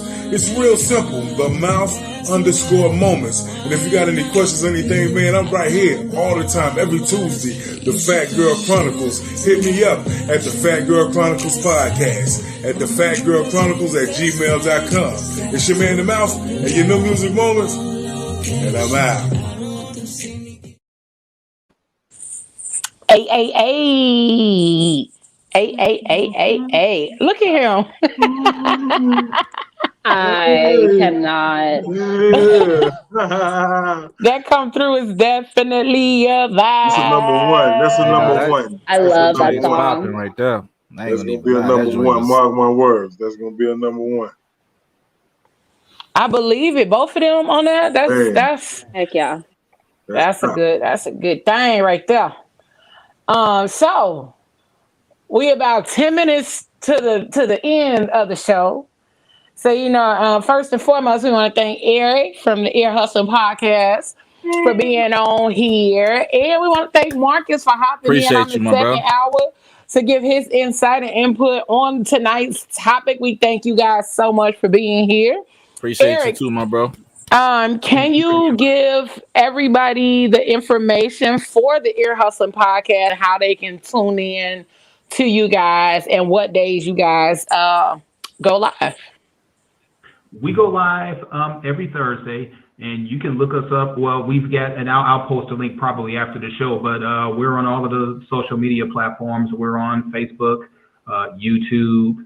We're on Spotify. We're on iHeartRadio. We're on Apple Radio. You can catch us every Thursday at 9 p.m. This upcoming Thursday, I'll be out in Vegas, so I won't be broadcasting live. But party. Yep. But what time zone? 9 p.m. What time zone? Eastern Standard Time. Okay. And next Thursday, and we're inviting everybody, regardless of what your platform is, we're going to be talking about social injustice. This is going to be a little bit different from the past ones that we've had. We've got some politicians from the state of Georgia, trying to get a couple of them from the state of Michigan on, as well as citizens. So we can actually have a communication with one another directly to try to figure out what is it that we can do to curb all of this, all of this racism. We need help from other communities other than ourselves. So we want to try to bridge that gap as much as we can in as many areas as we can. So May 13th is going to be probably one of the most important shows that we've ever had. So I invite anybody on the panel, if you want to come and give your opinion, speak your piece, on personal experience. Yeah, it's going to be a real serious podcast. And then the following week from there, we're actually going to do what we call our show of shows. So it's kind of like our version of America's Got Talent. So we're just going to have all different genres of all different people performing all different things. We did one last year. It went really, really well. So we're going to be doing it again this year. So that's pretty much all we got. And then after that, we're going to be going on a hiatus. We typically take a hiatus after the last week of May, and then we'll be back on in August. All right, Marcus, let everybody know how they can check you out. Well, I'm definitely on all social media platforms at Chicago Cheesecake Guy. So Facebook, Twitter, Instagram. And I have a website, chicagocheesecakeguy.com, where you can go on there and you can place orders if you are in the Chicago area. If you're in the Chicago area, you better get you some. If you're in the Chicago area, you better. I'm trying to figure out when Leo going back so I can send her with some money. Do you have vegan cheesecake? I go back and forth with my vegan friends about cheesecake ain't supposed to be vegan, but I'm still working on something. I'm still working on something for my vegan friends. Sounds good. We'll say, Marcus, this ain't cheesecake. This hummus bread. Oh, wait, is there like a way to make like a non-dairy cheesecake? I mean, I guess that is vegan, but like. I mean, yeah, that's the struggle I'm coming in with. You're gonna have to put an alarming amount of sugar in that joint for it to be tasty. Right. You think about the main ingredients. You know, the crust has got butter in it, and then the cream cheese, obviously. So it's like, yeah, it really makes it hard to make it a vegan friendly dish. You know, but I can make it gluten free. I just don't put the crust on it. I would just say his strawberry cheesecake is smacking, and the turtle is too. Both of them are yummy-licious. Turtle thing, yeah. Wonderful. Yummy, I'll be up there this weekend for Mother's Day. So make sure y'all check him out. If you guys are in the Chicago area, go ahead, place your orders. Because he has some amazing cheesecake, check him out at the ChicagoCheesecakeGuy.com. Make sure you follow the Ear Hustling Podcast on all social media platforms. And make sure you check them out because they go on a hiatus at the end of May. So you want to get all that good stuff between now and the end of May. And also, if you want to check out their previous shows, they are on all podcasting platforms. And you guys also have a link tree, right, Eric? We do. Okay. And I will be posting both of their information on the Phat Girl Chronicles page, as well as in the Phat Girl Chronicles podcast group on Facebook, so that you can check both of them out. Make sure you guys support. And this is only show number 1 of our podcast Explosion Month. All month long, we will have other podcasters that will be on the show, giving us their points of view on a variety of topics. And I think it's going to be amazingly dope because some of the other podcasts have, like I said, they have become our favorites. We have done other shows with them. Next week, we'll actually have the Girlfriend Experience on. And I got to experience the Girlfriend Experience on the Ear Hustling Podcast. So it was a really amazing experience. So make sure you check out the Ear Hustling Podcast, Chicago Cheesecake Guy, and check out Girlfriend Experience so you can see what they will be all about before they are on the show next week. If you have not done so already, make sure you download the JQLM Radio app. Go on over to YouTube and subscribe to our YouTube channel. Hit subscribe and then hit the little bell right next to it so that way you can be notified when we go live. All right. Also, go check us out on all social media and podcast streaming apps if you have not tuned in or heard any of our previous shows. I don't know where you've been or what rock you've been letting keep you from this dopeness, but make sure you check us out on all podcast streaming platforms from Audible, Amazon, all of that dopeness. So make sure you check us out there. And I think that's we get it. found down rabbit holes. You know what I'm saying? Listen, hey, y'all already know. If you would like to be a guest on the show or have myself or any of the squad as guests, or if you have any topics that you'd like for us to discuss, shoot us an email at the Phat Girl Chronicles Podcast at gmail.com. And as I say, each and every week, whatever you do for the rest of the evening and the rest of the week, don't do it with your half ass. Do it with your whole ass. All right. Thank y'all for tuning in. And we are out. 2 fingers.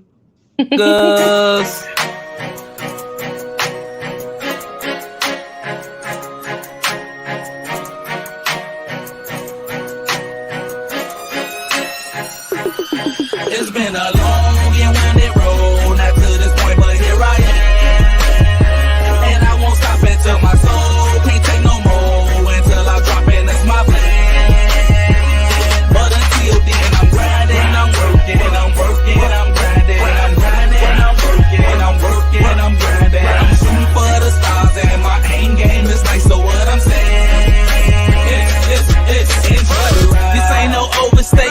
Oh, we so overloaded. We on some legendary. Oh yeah, we over nosing. We on that brink of greatness. So close I fucking taste it. Premature